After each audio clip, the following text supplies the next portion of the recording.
Howdy, this is Tubalcain again, and today I'm making a temporary video that is called Lathe Side Chat. Now, several other people have a fireside chat or a workbench chat, but this is my Lathe Side Chat, and it's just meant to have a little conversation with you while I'm not actually building or showing you how to do something, and tell you a few things and review a few things about myself and my videos and my website and all of that.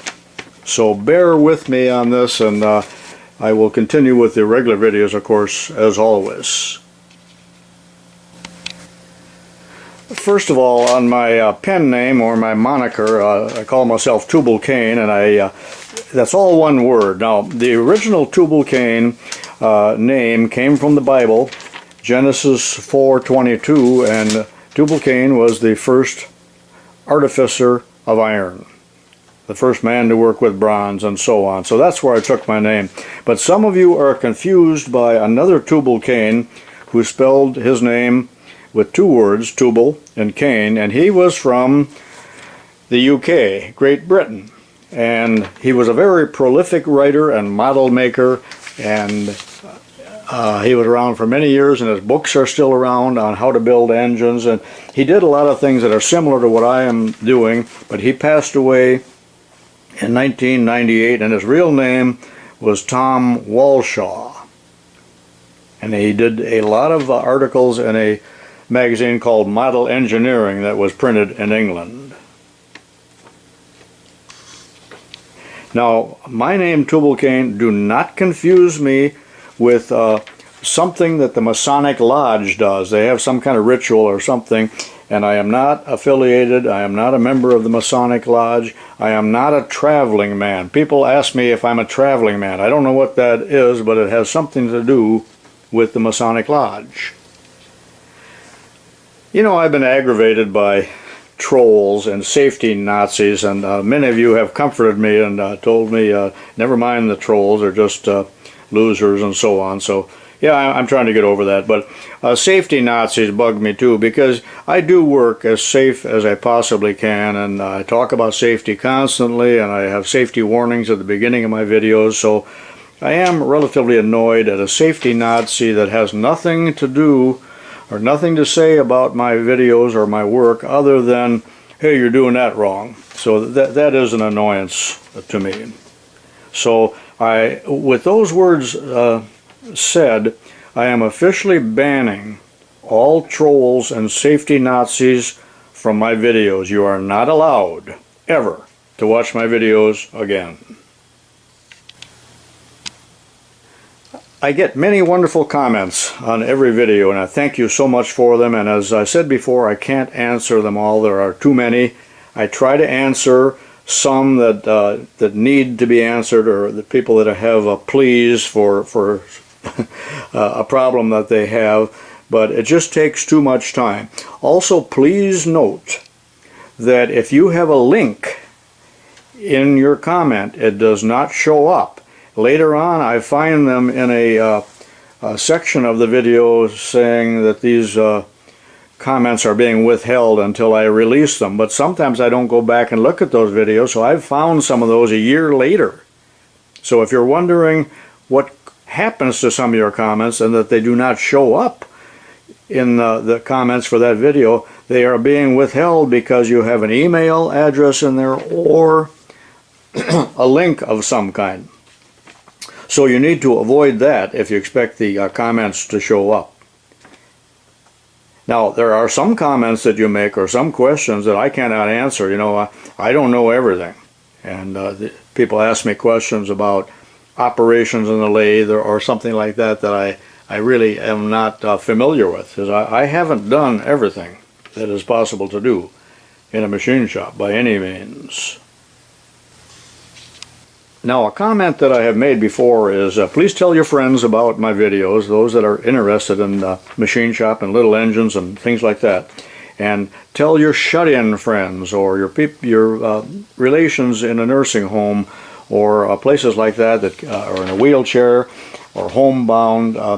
Make them aware of these videos, and some of them would really enjoy them. Not just mine, but other videos of things that interest these men that are now disabled in some way, including some of our wonderful veterans. Now I'm going to go up to the computer and show you a few things on the screen that I have in store for you. Do not turn this video off yet. I'm obviously at my computer now. Now this is what the screen looks like when you come to my Tubalcain or Mr. Pete 222, and both of those names are valid. And just a few things to show you here. There are some people that ask me, are you going to make a video on such and such a topic, or where is this video, where is that video? You know, I can't help you with that because there's so many of them. You need to do the searching.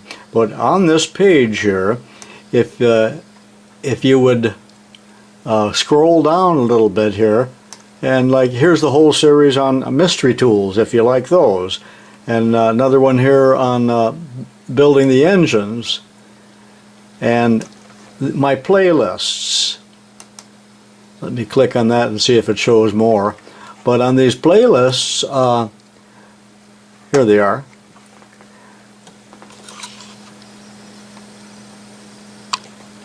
You know, on this one here, there's antique engines. Well, nobody looks at that, unfortunately. And antique tractors and Stirling engines, steam engines.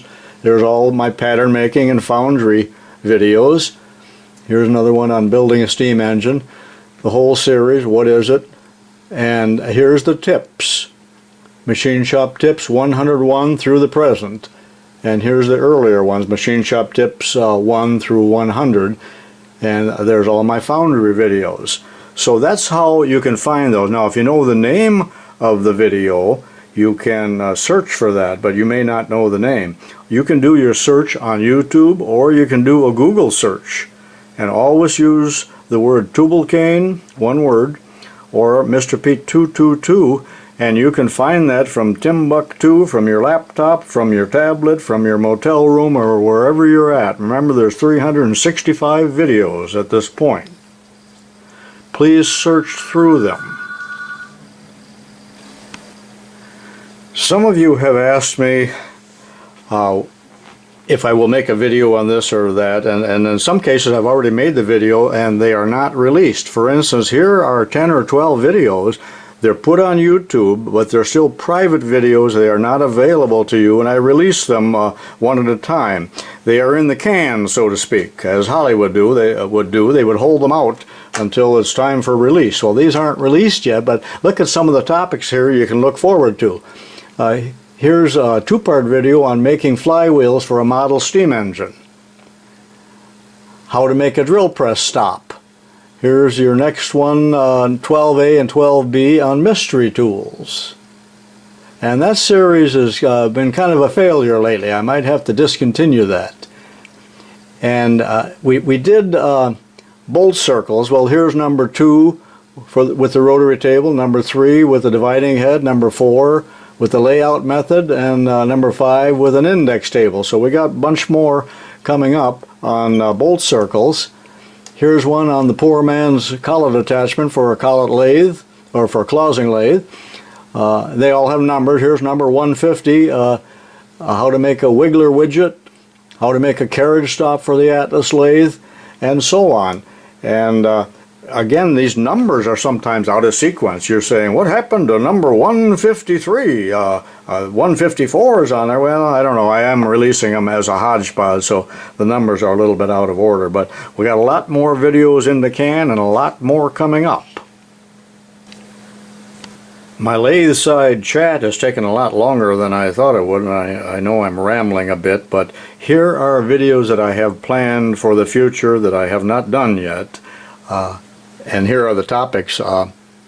Vertical shear lathe tools. My shop resources. I can't answer that phone now. Which are the books and various other things that I use here in my shop. Quick change tooling for the lathe, like the Sorolla. Spool valve demonstration for model steam engines. DC motors on a drill press. Precision sensitive drill presses. How to make a backing plate for a buck adjust-a-true lathe chuck. I'm going to do a series of 4 or 5 videos on heat treating. And a video on machinability and screw machine stock, and I think there's a lot of interest on that. And one on Loctite products. And one a series on the horizontal steam engine with a spool valve. That would probably take 5 or 6 videos when I get to that. Now this is going to take time before I get to these. And furthermore, I am working, I just started on a complete course on the Bridgeport mill that'll be on my website. Now many of you have gone to the website, and I know that there is a charge for that, and it's $19.95 a month to watch as much of it or all of it as you want. And that's streaming video. Remember, that actually is pretty cheap because there are 22 hours or something of video on there that you have never seen. It's never been on free YouTube, and there'll be much more as I put the Bridgeport videos on there 2 at a time as I complete them. Remember that the $19.95 a month, you say, oh, that's too much. Well, $19.95 is actually $5. That's the value of $20. It's $5. So you're getting a lot of information and videos for what amounts to $5, because most people spend the $19 or $20 equivalent to $5 on their stupid Starbucks coffee or their cigarettes or their lotto tickets, and then you got nothing. Okay, this has gone on long enough. I hope you enjoyed this little Lathe Side Chat number 1. And this is Tubalcain saying so long for now.